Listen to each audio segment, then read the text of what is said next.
जम्मू कश्मीर का पहलगाम एक ऐसी जगह जहां प्रकृति अपनी सबसे खूबसूरत रंगत में नजर आती है। हरे भरे मैदान, बर्फ से ढके पहाड़ और पर्यटकों की हंसी खुशी भीड़। लेकिन 22 अप्रैल 2025 को इस स्वर्ग जैसी वादी में आतंक की काली छाया ने दस्तक दी। एक ऐसा हमला जिसने न सिर्फ निर्दोष पर्यटकों की जिंदगी छीनी बल्कि पूरे देश के दिल को झकझोर दिया। आज हम बात करेंगे उस जघन्य आतंकी हमले की, भारत सरकार के निर्णायक कदमों की और उन आतंकियों के नापाक मंसूबे की जो कश्मीर की शांति को भंग करना चाहते हैं। पहलगाम के बैसरन घाटी, जिसे मिनी स्विट्जरलैंड कहा जाता है, वहां उस दोपहर करीब 2:45 पर आतंकियों ने घात लगाकर हमला किया।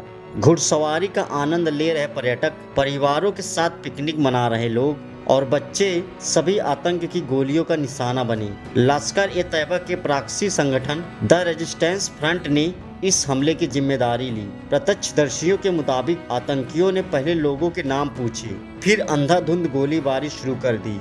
इस हमले में 26 लोग शहीद हुए, जिनमें 2 विदेशी नागरिक भी शामिल थे। कई घायल हुए और कुछ की हालत अब भी नाजुक है। सोचिए, ये परिवार जो छुट्टियां मनाने आए थे, सुकून की तलाश में थे, उनके लिए यह पल कितना दर्दनाक रहा होगा। एक तरफ कश्मीर की खूबसूरती, दूसरी तरफ आतंक की क्रूरता। यह सिर्फ हमला नहीं बल्कि कश्मीर की शांति, पर्यटन और वहां के लोगों की आजीविका पर हमला था। आतंकियों का मकसद साफ है, कश्मीर को अशांत करना, पर्यटन को ठप करना और दुनिया को यह दिखाना कि यह वादी सुरक्षित नहीं है। कश्मीर का पर्यटन वहां की अर्थव्यवस्था की रीढ़ है। शिकारा चलाने वाले, होटल कर्मचारी, गाइड और छोटे दुकानदार, ये सभी पर्यटकों पर निर्भर हैं। आतंकी चाहते हैं कि पर्यटक डरे, बुकिंग्स रद्द हो और कश्मीर की अर्थव्यवस्था चरमराए। लेकिन यह सिर्फ आर्थिक नुकसान की साजिश नहीं बल्कि कश्मीर की संस्कृति, उसकी मेहमानवाजी और शांति को खत्म करने की कोशिश है। पाकिस्तान समर्थित आतंकी संगठन जैसे लश्कर-ए-तैयबा यह समझते हैं कि अगर कश्मीर में शांति और समृद्धि आएगी तो उनकी दुकान बंद हो जाएगी। इसलिए वे बार बार निर्दोष लोगों को निशाना बनाते हैं। लेकिन वे यह भूल जाते हैं कि भारत अब पहले वाला भारत नहीं है। पहलगाम हमले के बाद भारत सरकार ने तुरंत एक्शन लिया। प्रधानमंत्री नरेंद्र मोदी, जो उस वक्त सऊदी अरब के दौरे पर थे, ने तत्काल गृह मंत्री अमित शाह से बात की और सख्त कार्रवाई के निर्देश दिए। अमित शाह ने दिल्ली में एक हाई लेवल मीटिंग बुलाई और खुद श्रीनगर पहुंचे। उन्होंने घायलों से मुलाकात की, सुरक्षा स्थिति की समीक्षा की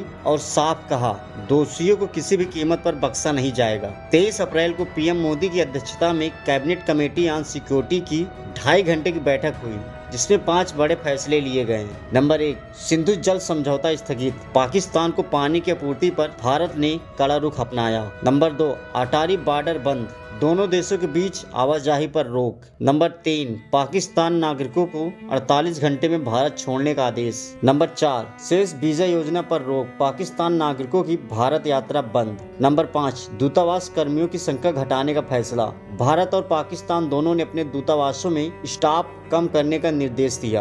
दोस्तों, सुरक्षा बलों ने भी तुरंत मोर्चा संभाला। भारतीय सेना के विक्टर फोर्स, सीआरपीएफ और जम्मू कश्मीर पुलिस ने बैसरन घाटी में सघन सर्च ऑपरेशन शुरू किया। हेलीकॉप्टर से निगरानी की गई और श्रीनगर में एक इमरजेंसी कंट्रोल रूम बनाया गया। एनआईए ने जांच अपने हाथ में ली और आतंकियों की तस्वीरें व स्केच जारी किए गए। 2 आतंकी ढेर किए जा चुके हैं और बाकियों की तलाश जारी है। इस हमले ने पूरे देश को गुस्से और दुख से भर दिया। दिल्ली के एम्स में डॉक्टरों ने कैंडल मार्च निकाला। रांची में बीजेपी कार्यकर्ताओं ने पाकिस्तान मुर्दाबाद के नारे लगाए। बॉलीवुड सितारों जैसे कमल हसन, अनुपम खेर और संजय दत्त ने हमले की निंदा की और सरकार से सख्त कार्रवाई की मांग की। आरएसएस ने इसे देश की एकता पर हमला बताया और सभी राजनीतिक दलों से एकजुट होने की अपील की। यह वक्त है जब हमें एकजुट होकर आतंक के खिलाफ खड़ा होना होगा। हमारे जवान, हमारी सरकार और हमारा देश इस जंग में पीछे नहीं हटेगा। पहलगाम के शहीदों का बलिदान व्यर्थ नहीं जाएगा।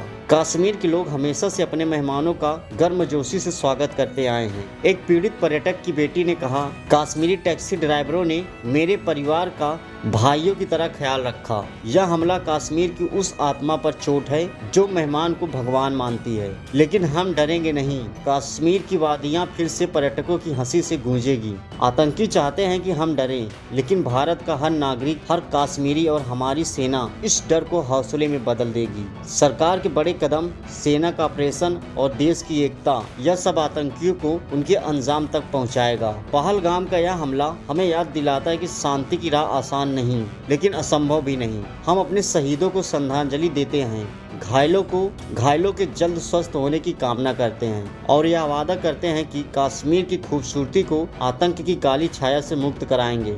यह सरकार से गुजारिश है। जय हिंद।